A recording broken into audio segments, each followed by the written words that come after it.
Oh, hi, podcast listeners. There's many ways you can listen to the Real Nerds podcast.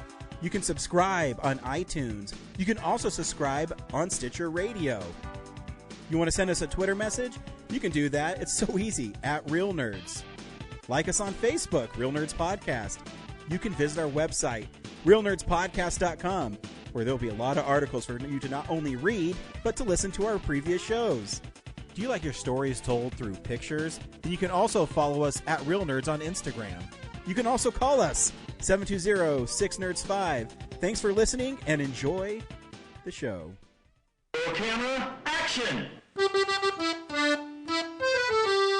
a real nerd knows who shot, and a real nerd can follow the plot, and a real nerd can... talk film! I'm sorry. Take it outside.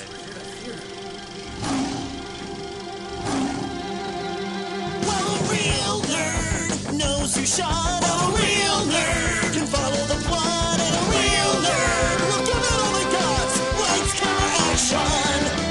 Real nerds!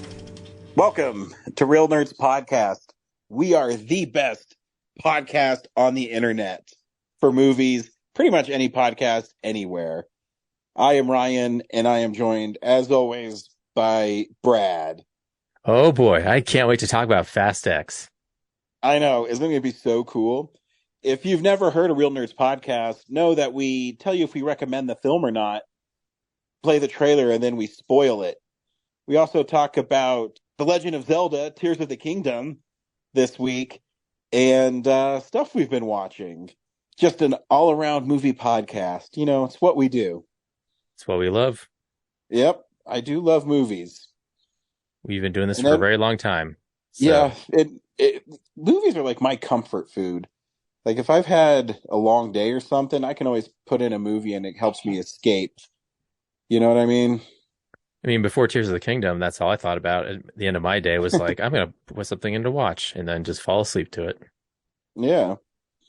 Yeah, I've been watching, I know this is a little off topic and we do what we've been watching, but I did got the Cheers on Blu-ray, and it's kind of fun going back and watching the shows that you watched on Nick at Night, you know? Oh, yeah. Yeah, I did a Cheers binge like in 2011 when it was on Netflix. Yeah, I remember you talking about it. It's funny. And, you know, it's just cool because I grew up on Nick at Night like you did, Brad, and you know, I used to stay up and watch Dick Van Dyke and Cheers and, man, the Batman, 66 show, just stuff. Then that's how I gained my love for classic TV and classic sitcoms. Yeah, I watched Taxi, Dick Van Dyke Show, Green Acres. Yeah, Bewitched. Man, I remember all those shows. And I used to watch Bewitched all the time on Channel 2 when I was homesick. I remember it's the one I watched a lot when I was sick, too. Mm. Get Smart, F Troop. Those. Yep, good old days. They still have a Nick at Night, don't they? Yeah, but it's like stuff from like 10 years ago. So it's... Yeah, I stopped watching when they started getting like 90s shows on there. Yeah, I mean, I guess I really don't... Yeah, I guess when I think about it, I mean, the 90 shows when you too are, 30 years old now. Yeah, now they are. But like 20 years ago when they started putting like Full House on there and stuff, it was like, that's not classic, I'm my 20s. That's not classic TV to me. That's, classic TV's,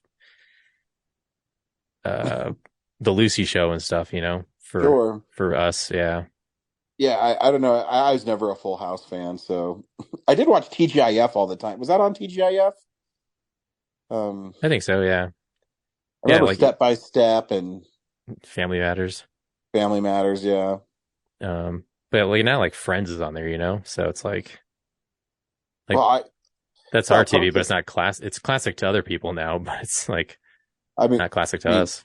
I mean, Friends is my most favorite show, so I'll always say it's a classic. But I'm pretty sure I read that, and if I remember right, the season finale of Friends just did its 20th anniversary.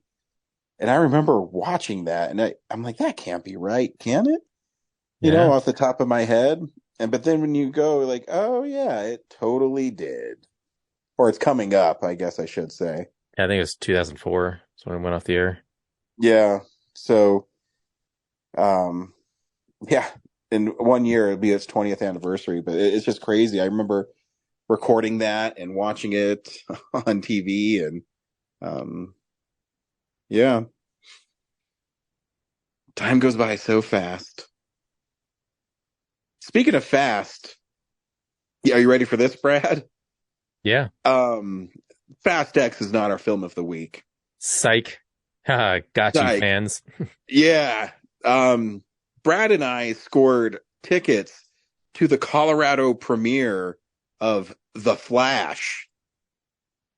Yes, we made it to The Flash. Brad, do you recommend The Flash?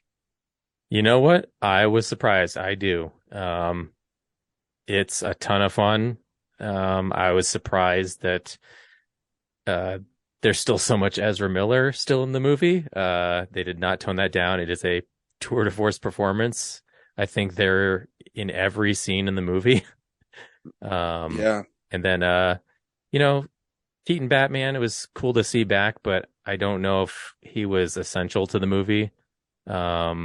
You know, I feel like they could have put any legacy character in there and it would have achieved the same thing.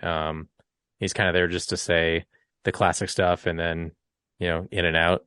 I would have liked to had a little more reintroduction of his character. There's some subtle stuff about like how Wayne Manor has no butler and everything, which makes sense.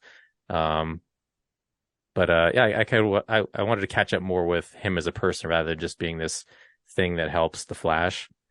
So there's like this distance, but yeah, overall, it's so funny, and so you know, it calls back to so many DCU things, and yeah, I'm going to stop talking before I get into too much spoiler territory.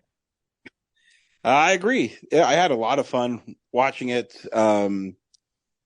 Somewhat, I don't know, because I've heard the rumblings that this movie is really great, and I wasn't sure because I was never that enthralled with the Flash character, but this movie definitely made me a fan because it's just cool, and there's lots of cool moments in the film that, and just so people know, this one is going up about 3 weeks early, so there is tons of spoilers in this review, and there's lots of ground to cover in this movie. So just make sure that if you don't want to be spoiled, just know you should see the film and then fast forward like 30 minutes if you want to hear us talk about other crap. Here's a trailer for The Flash.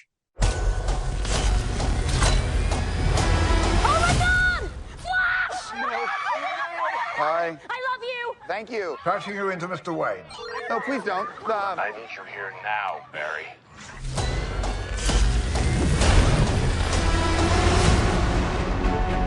So you're saying you could travel back in time?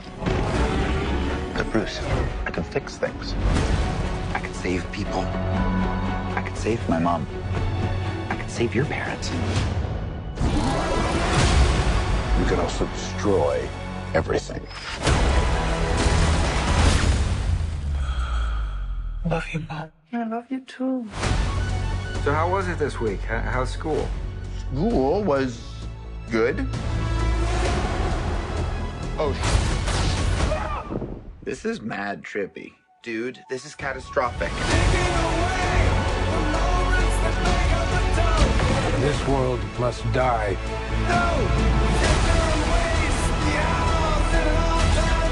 I'm not gonna lose her again. It's not Clark. My name is Kara. I will help you. Interesting group. Want some help? Wait, he's Batman? You want to get nuts? Let's get nuts.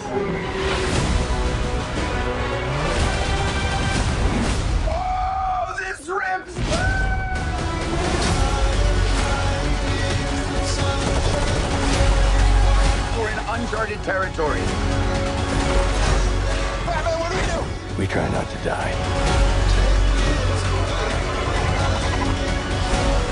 Are you ready? Ready. Let's go.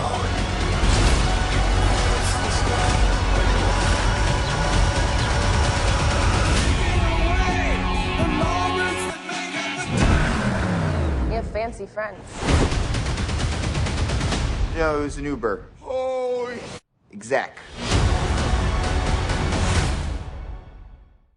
So the Flash picks up Barry's life after the Justice League, and it seems to me, Brad, that it's more of the Zack Snyder's Justice League that it picks up from, because he's a little more fleshed out in that film. And he's just trying to go about his day. And while he's doing that, there is an issue at the Gotham City Hospital. And Alfred, who makes a surprise appearance. And I didn't know he was in the movie. Did you? No. The Snyderverse Alfred, I should say. Yeah, Jeremy Irons.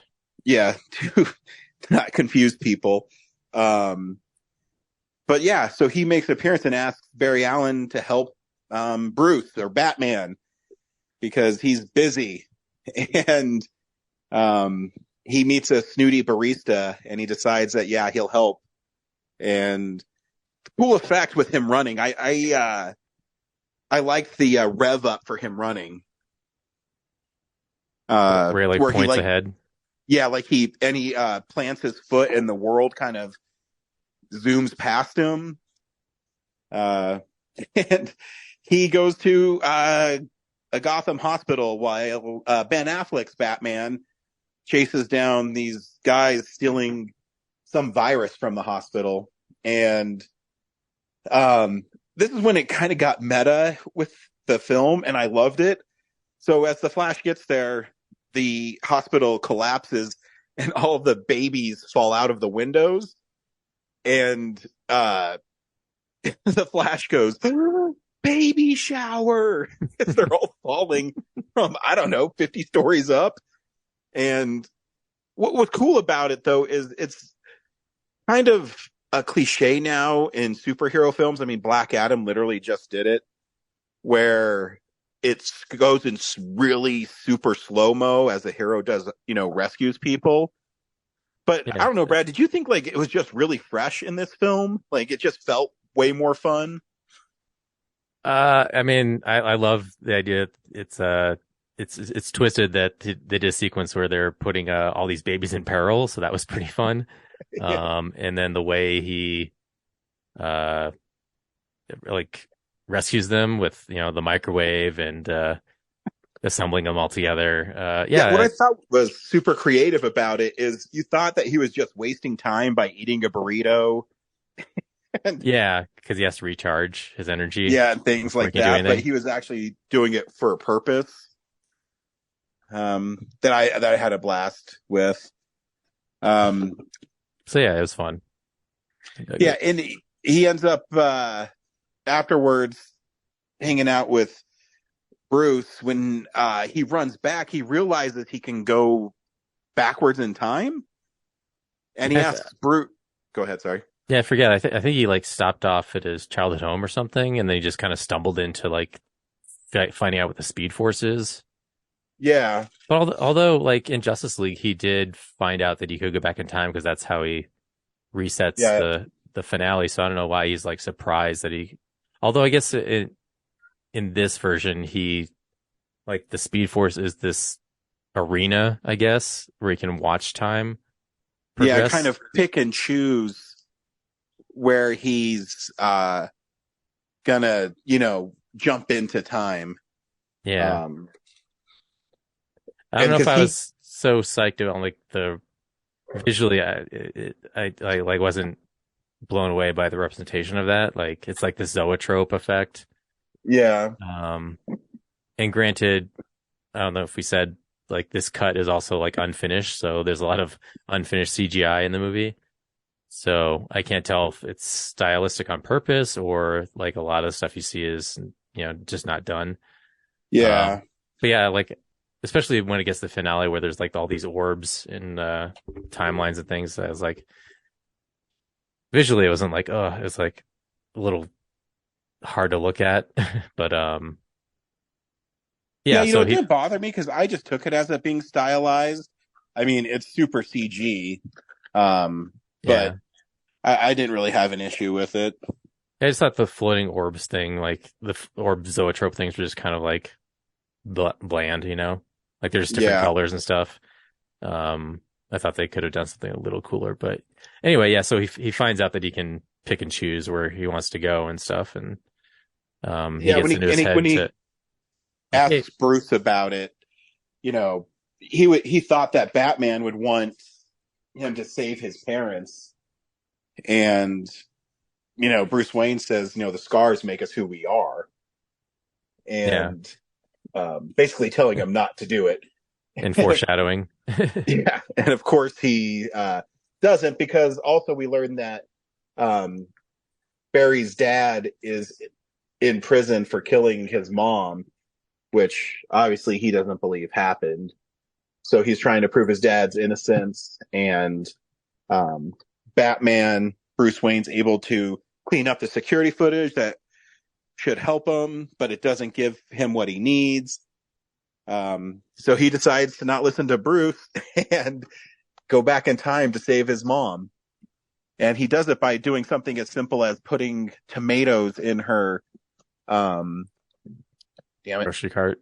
grocery cart. And that little ripple effect, which everybody knows from every time travel movie, you change one little thing. I mean, Homer Simpson taught us that in The Simpsons. You know, when he sneezes and kills all the dinosaurs. Yep. This is going to cost me. But he does. And by doing that, he learns that there is no Justice League. And Eric Stoltz stars in I love that. Back to the Future, which was a great gag. And even his roommate who had the tattoo on his leg, he's like, hey man, that's going the wrong way. And he lifts up his leg, is it? Yeah, not only did he create a timeline without any metahumans, but he also created the one where Eric Stoltz finished Back to the Future. Yeah, that's a super deep cut of a joke. I mean, yeah, that's great. I don't know if everybody in the movie theater got it, but I definitely enjoyed it. It's brilliant. Yes, it's also like it's a Universal movie, so it's pretty cool that Warner Brothers let him do that. Yeah. So it's so now he's stuck in this other timeline. God, I keep on forgetting stuff. Yeah, but because he was knocked in that timeline by the Dark Flash. Yeah. And then when he's visiting his mom and everything's okay, then he runs into his other self. You know. Yeah. Martin McFly, George McFly style. Yeah. And when he does that, he gets sent back there, and he meets his self in that timeline, and he's way different. You know, he's kind of aloof. Yeah, he's like really happy-go-lucky because he hasn't had any trauma in his life yet. Yeah, and what's cool is Ezra Miller plays both those characters completely different. Mm-hmm. And, you know, one is just, he has no care in the world. His mom always takes care of him. His family's still together, and he doesn't have that burden that the Flash we know has. Yeah. And what's cool, the cool thing about that sequence too is like, so now we're kind of like in the middle of the movie, and like, this isn't supposed to be an origin movie, but that sequence allows them to make a powers origin for the Flash in the movie, because he has to relearn it by teaching himself what to do. I was like, oh man, that's amazing. Like, it's out of order, and yeah. Yeah, because he learns that he has to get powers to this Flash, and so he sets it up by taking him to the Star Labs, and when he does that, he actually loses his powers. So he has to teach this irresponsible Flash how to be a superhero. That's right. Because the new Flash is like, he's going to miss the Stars Lab thing because he's going to go on a date or something. So Main Flash is like, oh, I need to purposely give you the powers or else I'm not going to exist, and go back in time. So yeah. And then it goes wrong and, he loses his powers and then he has to teach the other one. So yeah, just what a great sequence. Yeah. And I love that when he doesn't know and he's like, am I going fast? And he's running super slow and, just a really fun sequence.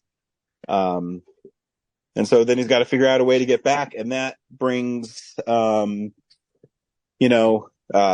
Wayne, the other Bruce Wayne, into it. Yeah, because initially they're like, okay, let's contact Superman, Aquaman, Wonder Woman, and then they find out through the roommates that those people don't exist. But they do know Bruce or Batman, and so Barry's like, oh, so he goes to the manor, and we find a very disheveled and the place is a mess. And we have like a 70-year-old Bruce Wayne in there. Yeah, so let me ask you a question. Do you think that's in character with Batman? That if he lost Alfred and everything, that he would just stop being Batman?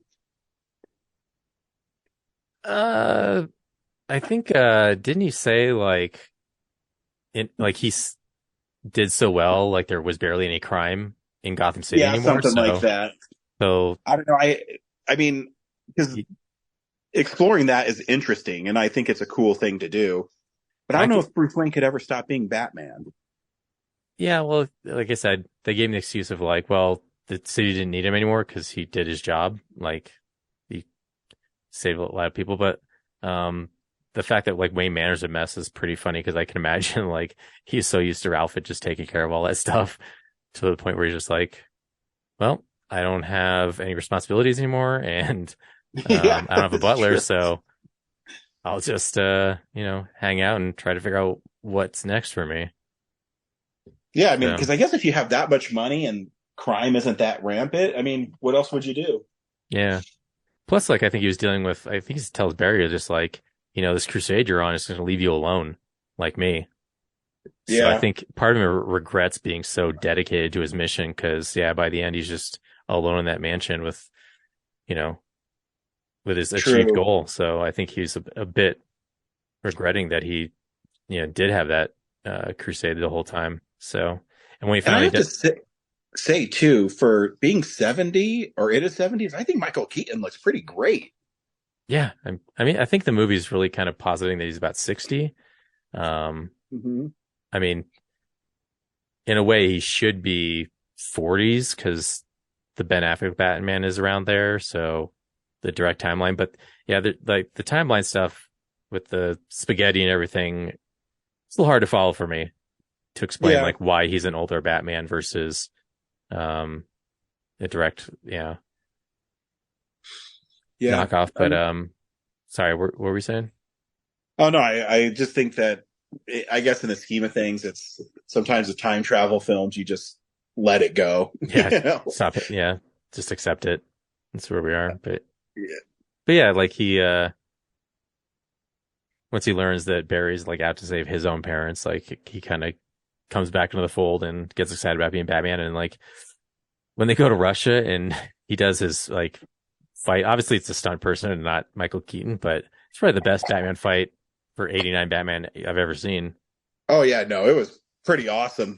Where he's taking all those dudes or I guess not hostage isn't the right word, but using them and throwing batarangs and because when you think about it, he should be like that because he's been Batman for so long. Even though he's older, he should be able to just annihilate fools. Yeah. But I guess we glossed over that they went to Russia because Wayne satellites picked up a ship that crashed into Earth, and they believe it's Superman because Zod has appeared with his what's his human drilling thing or terraform? The world engine. Yeah. Yeah, and he's going to kill everybody. What tipped them off to like searching for Superman? Because at the friend's apartment, they're like, "There's no Superman that exists." And then did they just watch? How do they get the tip that they had to go to Russia? I can't remember. Because at that point they're like, well, there's no Superman. Like, yeah. Like, Well, why I would... think it's because he goes to Bruce and he tells him that he's there because there's no one else exists, and he's using Bruce's satellites because if Zod is there, then he knows that Clark must be there because Zod would be looking for Clark. Okay. I think I have that right. Yeah, I forget that part. Yeah, it's just I guess because I saw it and there's so much going on in the movie. I don't remember exactly what tipped him off, but yeah. But it's cool. They go to Russia and they rescue who they think is going to be Kal-El, and it turns out to be Kara Zor-El. Yep. Yeah. For some reason, and like she's in a kryptonite spell, I guess. No, I think they're just keeping her from the sun is what happened. Oh. You can't power up. I thought there was a green tinge to the room, so that's why. Oh, maybe. I thought it was just because she couldn't get to the sun. So, but either way, she can't get out. Yeah, well, she's super emaciated. That's why I was like, oh, because I think, at night, Superman doesn't shrivel up, so. True. Yeah. I don't know. I guess I don't know Superman well enough. Yeah. But yeah, they rescue her, and Batman's a badass the whole time. Yeah, and her character is cool, too, Yeah, she doesn't like humans at all, initially. Yeah, and not being really in any other movies or having too much screen time in the grand scheme of things. I thought she was pretty fun. Yeah. I don't even know who that actress is. Yeah, me either. But yeah, her appearance is brief because, unfortunately, according to them, this timeline is fated for them to both perish. So I don't think we'll get any more of her, unfortunately. Yeah, what sets up a really cool and a heartbreaking thing. And I think this movie has more heart than I was expecting too, because in that moment because we see Batman die twice, and Barry realizes that his mom has to die, because if she doesn't die, then it's not, his world can't exist and he can't go back. And in this world, even though he's trying to save her, he can't save her because Zod wins every time.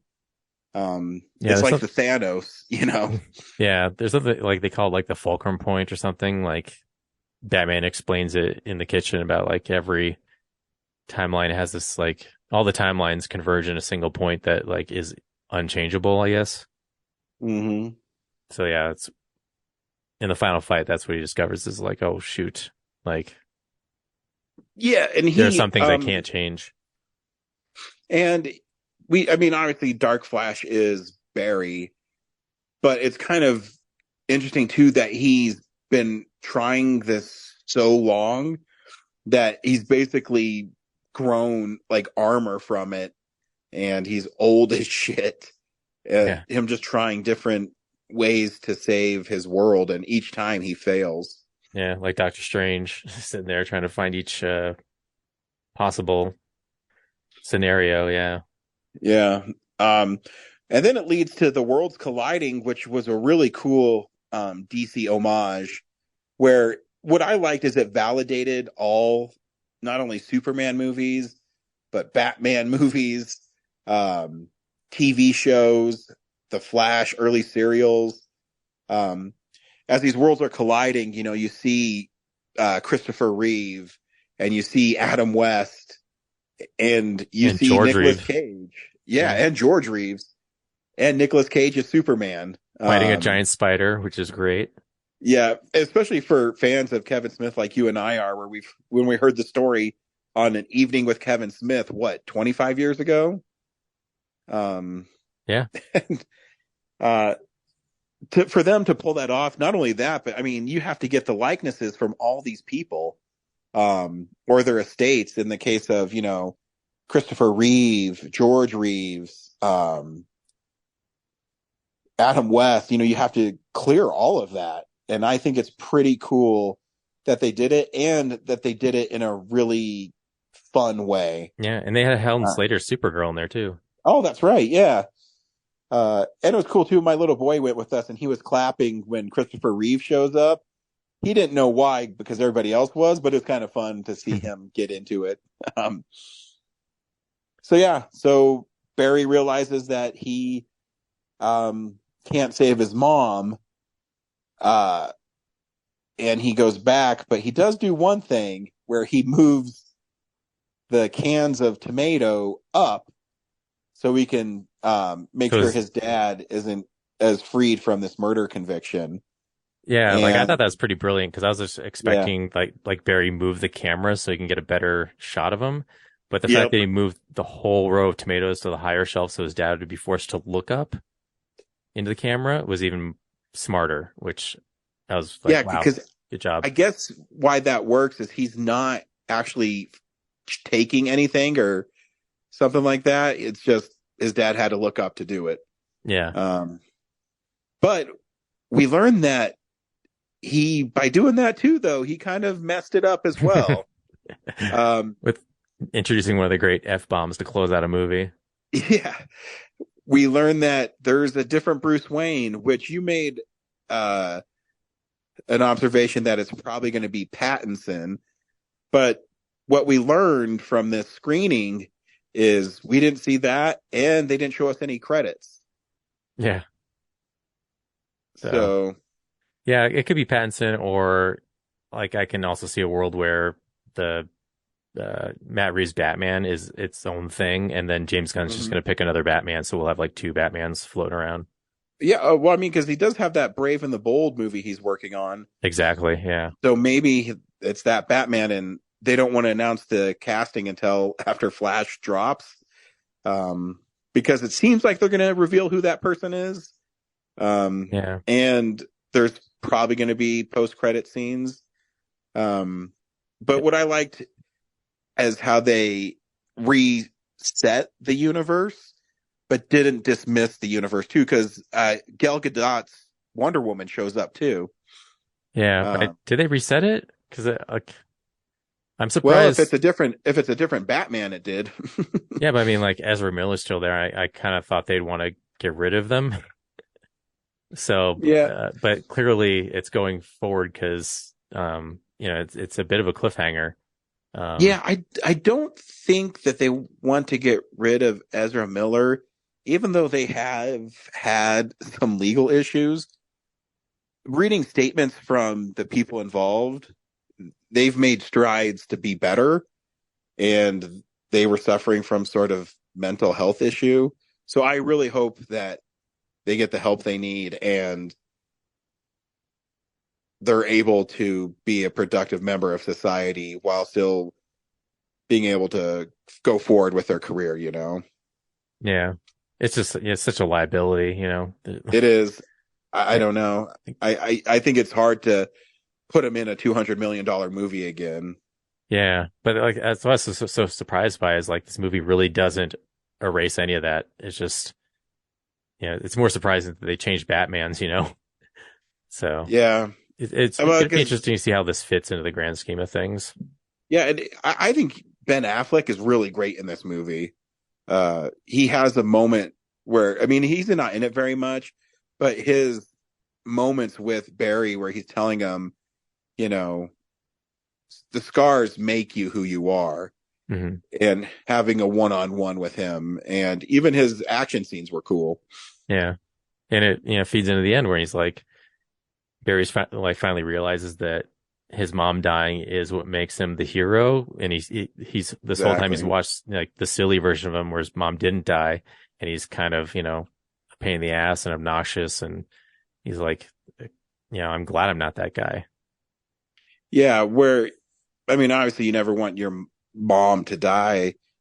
It's just interesting take on the heroes, and I think that's why some of the most successful superhero movies lately have shown that, where in Spider-Man No Way Home, he had to basically, it's an origin story just like this one, where it's not a traditional origin story. It's just you need to be who you are. You have to go through this pain, And even with Guardians a couple weeks ago, I really liked that Peter Quill and Gamora didn't get back together because she's different. It's not the Gamora he knows.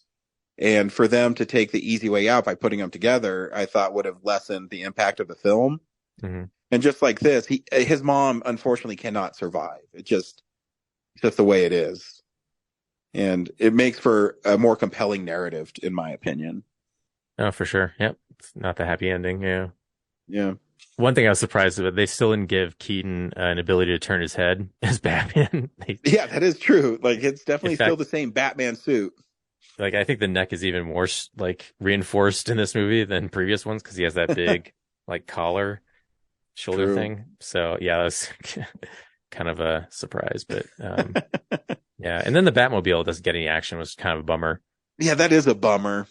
Yeah, the Batwing for because sure. It's so iconic, you know. Yeah. Yeah, he pulls the sheet off of it and like, cool, there it is, and then it's out of the movie. So yeah, we were super lucky to see that. And it was a lot of fun, and we got free popcorn included. Like, we got to see a great movie and free popcorn. Yeah, thanks, Warner Brothers. That was awesome. Yeah. It was tons of fun. Yeah, it's so early. Like, usually when I do these things, they're maybe the week before they come out. Yeah. So. And like I said, I think because they know they have a really good movie, so they're doing a grassroots marketing where, you know, when you post this and put the Flash movie hashtag, and just builds from there. Yeah. And it's going to be cool to, like, obviously we're going to see it again so we can see post-credit stuff and then kind of see how much better the CGI is going to get. Yep. It was cool. It was cool to see like a Hollywood professional movie that's not finished for once. So I can kind of compare them later and see, like, you know, where they are at certain stages of the game. Cause I know a lot of movies are being worked on up until like the week before they come out still, especially now they can do digital files. I mean, I read that they just finished Spider-Man Into the Spider-Verse. So, yeah. I mean, that comes out next week. Really cutting it close. But yeah, it's going to be cool to actually be able to compare. And for all I know, there might be like scenes that are rearranged or added or missing. And what's cool is we saw a movie that I do want to see again. So they did their job. I like, even if it was a crappy movie, you know, like Catwoman, I wouldn't care if there was extra credit scenes, you know? Yeah. But I would still be curious about the differences, but yeah, like I wouldn't be in a rush to go check it out. Yeah, this one I really want to see it again. I want to see all the stuff I missed, and just experience the film again. Yeah, it'll probably be something I watch a couple times in theaters because yeah, it's so much fun. Yep, I might see it in 4DX. That might be really fun. Oh yeah, yeah. So definitely go see that movie, The Flash. Usually I do movie news, but for a couple weeks I'm going to change it up, Brad. I'm going to lean into, you and I got Zelda, The Legend of Zelda, Tears of the Kingdom. And I just wanted to talk about our progress. I know you're way further than I am. So I thought this first little bit we talk about was just your experiences with the game and how you feel about it overall. I'm overwhelmed. Like, I think it took me 3 months to get through Breath of the Wild story wise, and then maybe 6 to kind of get all the Korok seeds and whatnot and kind of max it out. But yeah, this one I'm overwhelmed. Like, I don't know. Like, not that I want to finish it right away. Like, it's such a beautiful game that like I just like being immersed in. But seems like there's a lot of story, and then there's just so many other things outside of the story to do. You know, people complain like, "Oh, it's the same map." First of all, it's the same map, but like with different things within that map. And there's 3 of them. There's a sky version, and there's also, which no one hinted at the chasms for me in the marketing. So it's like 3 layers of that gigantic map. And the chasm layer is terrifying, because it's just darkness. So yeah, I'm just like, I'm looking forward to being able to play this for like probably the rest of the year. But also I'm just like, the part of me that's like, oh, I got shit to do is like, how am I ever gonna like accomplish it? It takes like hours to do the simplest things. Yeah, and I was talking to you about this. Even though I'm not as far as you, I feel like but the game is so fun, and you find yourself. And I told you this too earlier, that messing around like you do in Grand Theft Auto, where I mean, it's fun to advance a story sometimes, but it's really, really fun to just fuck around. Mhm. You know what I mean? Figure out what new things I can build, if I can cook this with that. I don't know. Just the exploration, I think, is second to none. Like I want to figure out how to make a pizza, and I'm jealous of every like video I see online of the stuff people have made. Did you see the dude who made a helicopter today? I think so. There was like a montage of different things, like different mechs and different flying devices. I think one of them was a helicopter. Yeah. I saw someone made like a stable that just washes horses. Yeah, and when you think about it, that this was all programmed into the game, and the level of craftsmanship in this game is it's incredible. I've been reading posts from like developers have been like they're just blown away. They can't comprehend how they made that code work. Yeah, so. and even with the silly putting things together, the combat is really fun. Solving the puzzles is really fun. I just having so much fun playing the game. Yeah. And it's a beautiful game. The music is incredible. I think Ganondorf looks awesome in it. Yeah, I just think it's a freaking masterpiece. And I've only played probably 10% of it.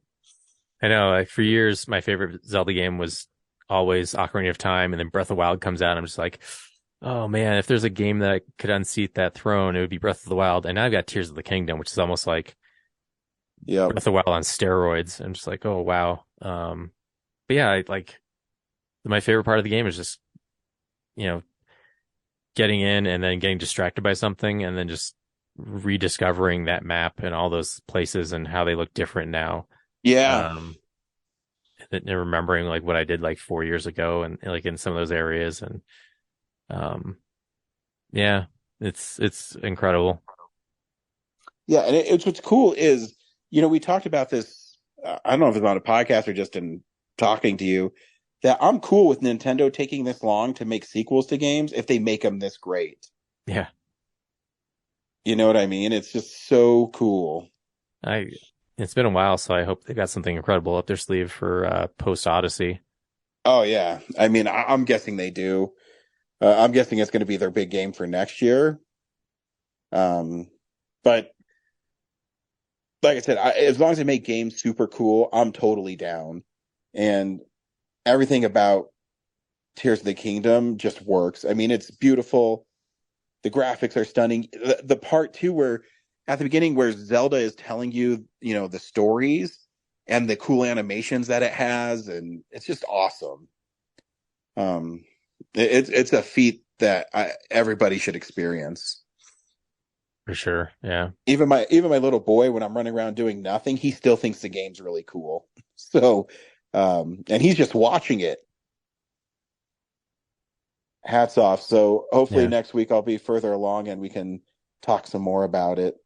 Yeah, progress wise, I've beaten the Wind Temple, and then I've got like, I don't know, 8 or 9 hearts, and 2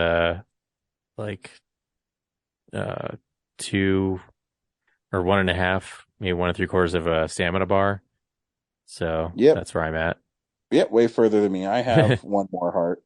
I think I have like 40 Korok seeds. Yeah, 4. You start digging into some reclusive places, my friend. Yeah, I know. I gotta start. I gotta stop just messing around. I might actually start going through more temples and things like that. Yeah, I'm one of those players who like has to explore every nook and cranny. Like whenever I'm in a forest, I'm always on top of the trees looking for like stones that are Koroks. Yeah, I know. I have a bad habit in games I love. I always do that, but it's okay because I love getting lost in the world. Sweet. Hey, Brad, what'd you watch this week? So, this is the stuff we've been watching. Kind of a lot of stuff because we had Film Explosion 93 last week, so I didn't talk about stuff. So I'll just highlight Blackberry. Oh yeah, I wanted to see that one. Yeah, I was not prepared for how many Ninja Turtles references there were in that movie. I think there was like six. You see the action figures in the background, and like the co-founder is listening to the soundtrack in his car at one point. Yeah, it was like. Yeah, it made me giddy. Just like, I think the director is a big fan. Oh, I'm sort of begrudgingly hate the movie though, because like this is like the director's third movie. And his other two were, I saw the Dirties like when Kevin Smith recommended it and I didn't finish it. And then, yeah, he's like, this is his third film and it's like amazing. Yeah, the performances are great. It's about the story of the creation of the BlackBerry phone. Starting from this group of nerds in some office building and then getting taken over by this tech mogul. And yeah, that has to be, BlackBerry has to be the first smartphone. Yeah, it is. I think what the touch aspect of the interface from the iPhone is what kind of did them in. Because the guy who created the BlackBerry was so proud of what he did and how, cause it's not just like that it's a smartphone. It was like how it used the satellites to compress information. So that you could send, so that they could sell a lot of phones and get a lot of people on the network while also being able to do email and browse the web and text message. Yeah. I mean, I used to have one and I always liked the little ball on it. Yeah, when the iPhone comes out, the designer's like, he's being forced to make the touchscreen, but he thinks it's stupid. And then then I think it's called the BlackBerry Storm. Like the click thing is built into the screen because you can't imagine a world where you don't have that like satisfying click to the keyboard. So, but yeah, it's a fascinating watch. Like, for something as mundane as like cell phone creation and tech jargon, it's pretty fun movie. Cool. Yeah, and then I also watched The Gray Man, which is the Russo brothers movie with Ryan Gosling and Captain America and Chris Evans, and then what's her name? I'm just drawing a blank on her. Yeah, I was going to watch that the other day, and I don't know why I didn't.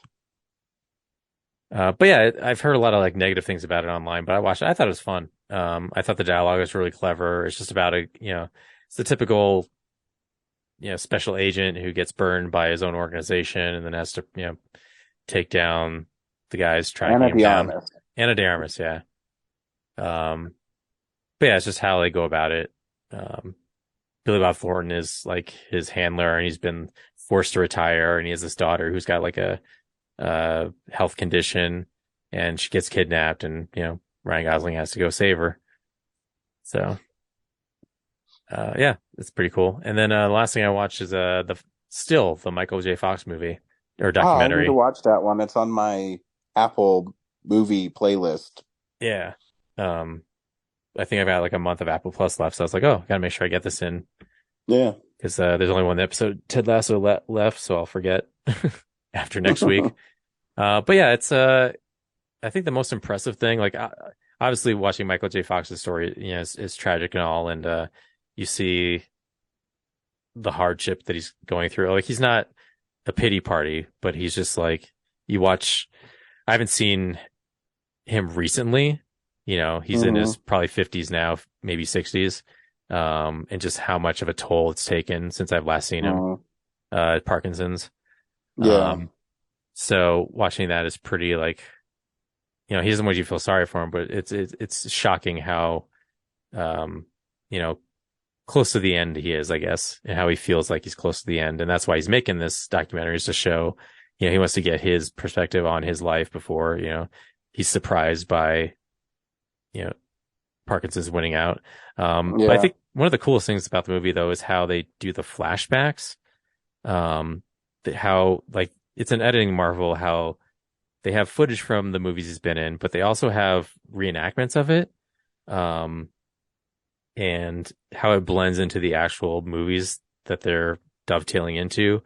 You know, there's the part where, he's doing Family Ties and he's doing Back to the Future, and they have like the sequence of him, waking up, getting shuttled over to Family Ties.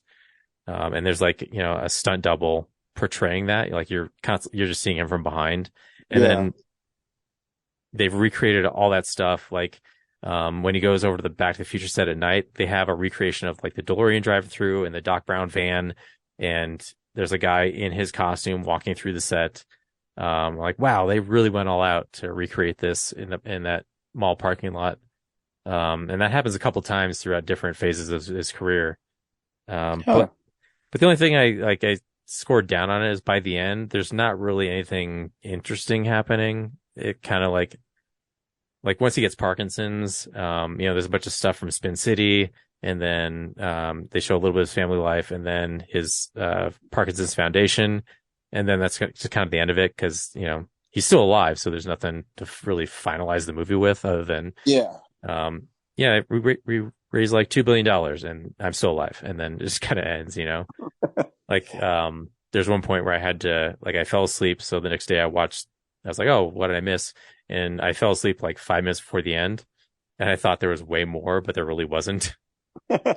So, I think it's, if you're a fan of Michael J. Fox, it's a good documentary to watch, and I think it's done really well flashback wise. Like, I'm really impressed like how far they went with it.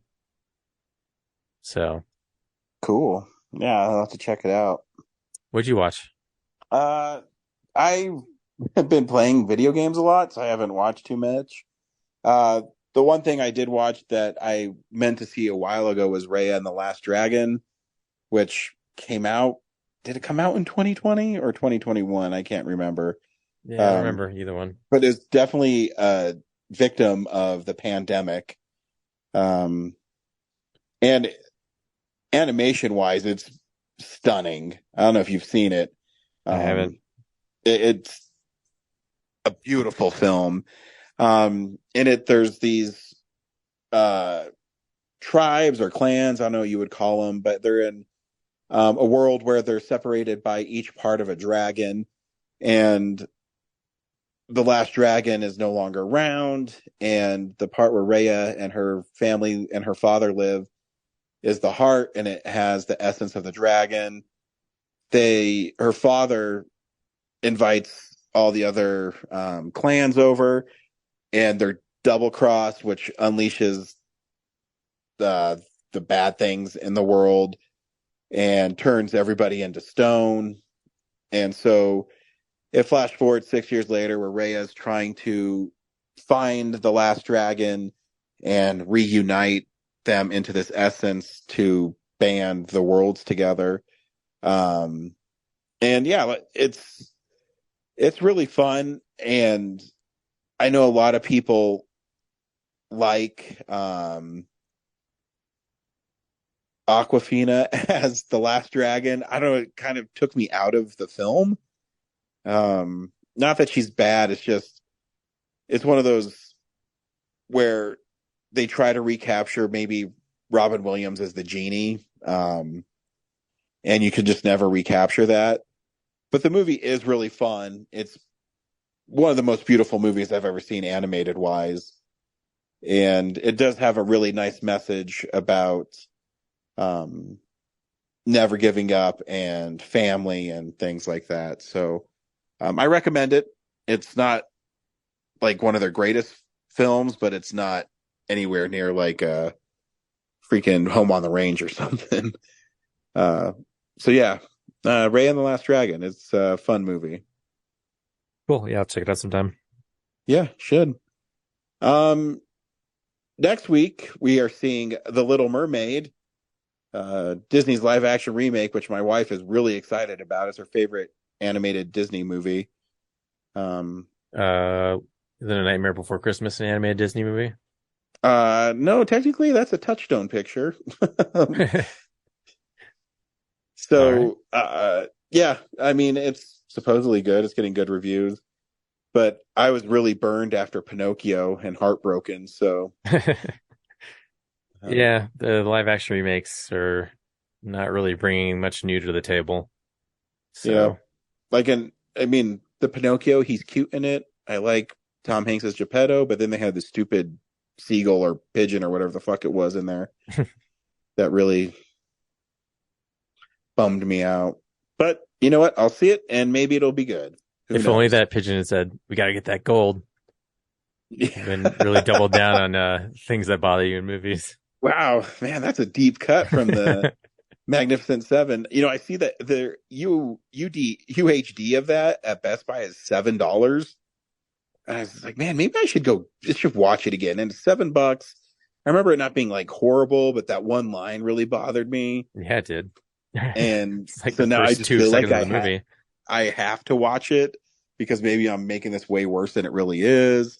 Maybe stream it first and then It's probably you on wanna buy like it. HBO Max or something. Yeah, I don't know who does that movie. Yeah, I'm sure it's somewhere. But yeah, cool. Thanks for listening, and we'll see you at the movies. Well, a real nerd knows who shot a real nerd can follow the plot, and a real nerd will give it all they got. Lights, camera, action. Real nerds.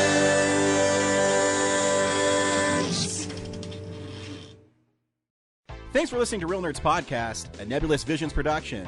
Stream or download episodes, read articles at realnerdspodcast.com. Stream us on Apple or Google Podcast, Stitcher, Spotify, or iHeartRadio. Follow us on Facebook, Real Nerds Podcast.